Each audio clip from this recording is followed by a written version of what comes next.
There's this one number that basically controls the price of, well, everything. Every single thing on a store's shelf, every meal you order, every box that shows up at your door. It's the cost of human labor. And that number, it's about to change so dramatically, it's going to rewrite the entire economy. Okay, let's just jump right in. Right now, in America, if you factor in everything, wages, benefits, taxes, the whole shebang, 1 hour of human labor costs a company about 46 bucks. Now get this. Tesla is projecting that its Optimus robot will do that exact same hour of work for less than $2. I mean, that's a 96% cost reduction. And it just makes you stop and ask, how on earth is a number like that even possible? It sounds like something out of a sci-fi movie, but the math is actually surprisingly simple. So let's break it down. We're going to walk through the 4 key things that get us to this, seemingly unbelievable figure. And you'll see pretty quickly how it all adds up. So first up, you've got the price tag on the robot itself. Tesla's aiming for about $25,000 for one Optimus unit once they're producing a lot of them. And this isn't just some fantasy number. Some of their competitors are already in that ballpark, selling humanoids for anywhere from 16 to 30 grand. So that's our starting point. All right, next you have to think about uptime. How much can it actually work? A human works maybe 2,000 hours a year. But a robot? It doesn't need to sleep, it doesn't take vacations, no lunch breaks. You could run it 20 hours a day easy. So a conservative estimate is around 7,000 working hours a year. So here's how you get the hourly cost. You take that $25,000 price and you spread it out over, let's say, a pretty conservative 3-year lifespan. At 7,000 hours a year, that's 21,000 total hours of work. You do the division, and the cost for the machine itself comes out to about $1.20 per hour. And then, you have to add in the running costs. The electricity is almost nothing, maybe 15 cents an hour. Maintenance, software updates, maybe replacing a part, call it another 30 cents. But look at that last line. This is the big one. The real savings come from what you don't have to pay for. No HR department, no insurance, no payroll taxes. It all adds up to way under $2 an hour. But here's the thing. To really understand the impact of this, we've got to look back, because this kind of massive change has happened before, and it never, ever plays out the way you might think.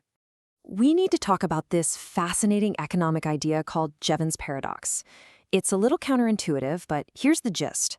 When technology makes something dramatically cheaper or more efficient, we don't just use less of it and save money. No, we end up using way more of it because the low cost suddenly makes all these new uses possible that we never even considered before. And you see this pattern just repeat itself throughout history. It's wild. When the power loom made cloth dirt cheap, people didn't just buy fewer shirts.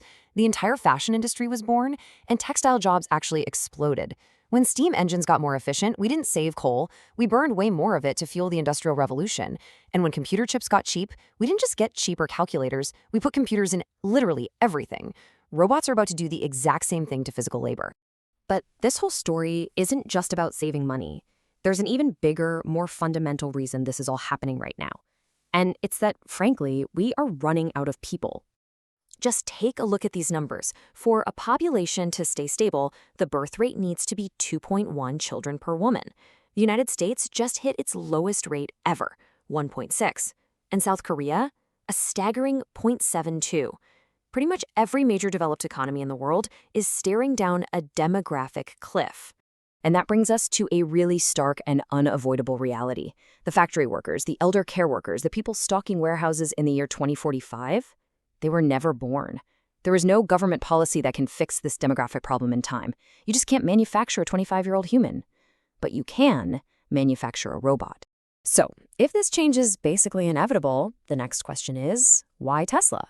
They're not the only company in this race, not by a long shot. But they have this massive, maybe even unbeatable advantage. And it all comes down to one thing: full vertical integration. This is their secret weapon. See, unlike their competitors who have to buy parts and software from other companies, Tesla controls every single piece of the puzzle. They design their own AI chips, they write their own software that's been trained on billions of miles of real-world video from their cars, and, they've already figured out how to mass-produce millions of incredibly complex machines. Every step where a competitor has to deal with a supplier, Tesla has an advantage.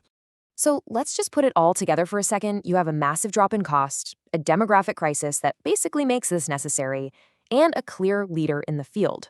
So What does this future actually look like? And we have to be honest here. The transition is gonna be messy. There's no way around it. Millions of jobs in areas like trucking, logistics, and manufacturing are going to be under real pressure. The economic argument will just become too powerful to ignore, and some people will lose their jobs. That is a real, serious challenge that we're going to have to figure out. But, and this is a huge but, if Jevons paradox holds true, and it has for every other major tech shift in history, the total amount of work being done won't shrink. It's going to explode. We're talking about entirely new industries, new services, things that were just never, ever economically possible at $46 an hour, suddenly becoming a reality. Seriously, just think about it for a minute. When the basic cost of physical work collapses by 96%, what new ideas suddenly become possible? What kinds of services that seem like an absurd luxury today become completely commonplace tomorrow? We're not just talking about cheaper stuff. We are looking at the beginning of an entirely new kind of economy. The only question is, what are we going to build with it?